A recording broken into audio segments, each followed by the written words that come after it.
تعرف بيه. الدكتور صلاح عبد الوسيع حزب النور باذن الله عضو وليس قيادي عشان تكون بس العلم. ايه رايك في الحفل النهارده؟ والله كويسه جدا قوي، بتعبر عن حب العلاقات المصريين للايرانيين يعني، لان هم شعب يمكن متقارب في الثقافه مع بعضهم يعني. هل التقارب في الفتره الحاليه هو الخيار الامثل؟ والله الامثل لمصلحه البلدين اقتصاديا وعسكريا وسياسيا وكل شيء يعني. والناس اللي ضد هذا الشيء والله ضد التخوف ده، احنا لا مؤاخذه يعني لو انت تخاف من العربيه انها تعمل حادثه مش هتركبها يعني، كلام يعني ليس له محل من الاعراب يعني، واخد بالك؟ هذا دينيا ام سياسيا؟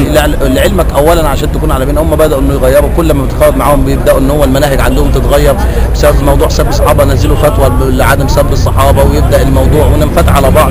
ويمكن الشيخ القرضاوي من افضل الناس اللي بتفضل التقريب بين المذاهب يعني والمسائل ديت يعني، والازهر هنا يعني احنا لكن ديننا بيحس فعلا على التقارب وعلى الوحده. طبعا يعني هو الاصل في الاسلام ايه؟ واعتصموا بحبل الله جميعا ولا تفرقوا يعني. المساله اهم حاجه يعني.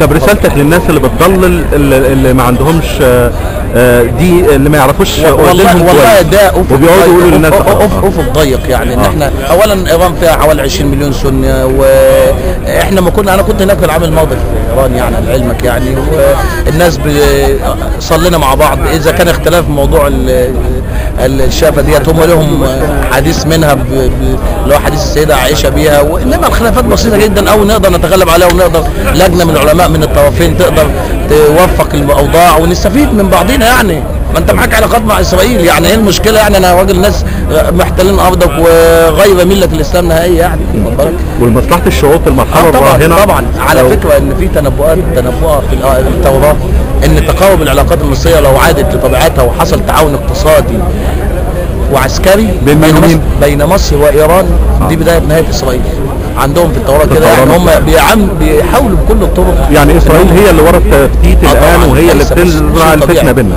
ايوه طبعا، واخد بالك يعني، ده شيء طبيعي يعني. حضرتك بتمارس مجال الفتوى والكلام ده؟ لا انا راجل كاتب صحفي على فكره برضه، وعضو نقابه الصحفيين الاستاذ محمد مغاوي زملائنا، وانا باحث اكاديمي في جامعه الازهر يعني. وبتقدم بحوث حضرتك في المجال ده؟ بحوث وعامل ان شاء الله بحثين ان شاء الله يتقدموا ان شاء الله باذن الله في المؤتمر القادم في علماء الصحه والاسلام عن التقريب بين المذاهب عامل الثانيه. انا بحث عن الموضوع دوت، وعامل عن الاحاديث النبويه في كتب الشيعيه الذي رواها الشيعه في كتب السنه والعكس يعني، السنه في كتب الشيعه وفضل الصحابه وآل البيت، ويعني احنا عاوزين يعني نبين للعالم ان احنا يعني ما فيش هويه جامده قوي بيننا يعني، الخلاف بسيط يعني مش هم في ايران انا اعرف ان عندهم كده ومقربين او فاتحين الاوقات. يمكن هقول لحضرتك حاجه، اما احنا كنا واخدين الانطباع ده اما رحنا زرناهم ولقينا المعامله كويسه وبيحتفوا بالشعب المصري احتفاء جامد قوي، وجدنا كل المعامله وكل الحب والاحترام، والناس يعني بيتمنوا يعني عوده العلاقات باي وضع يعني، واخد بالك.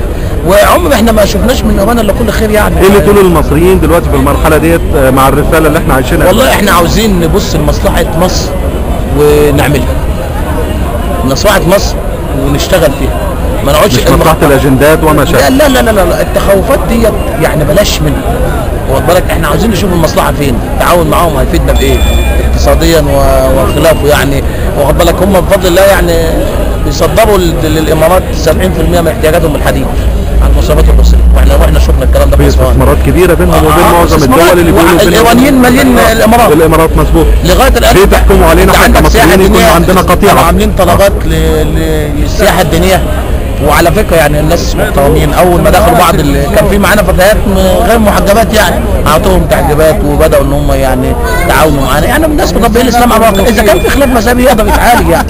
شكرا جزيلا. شكرا.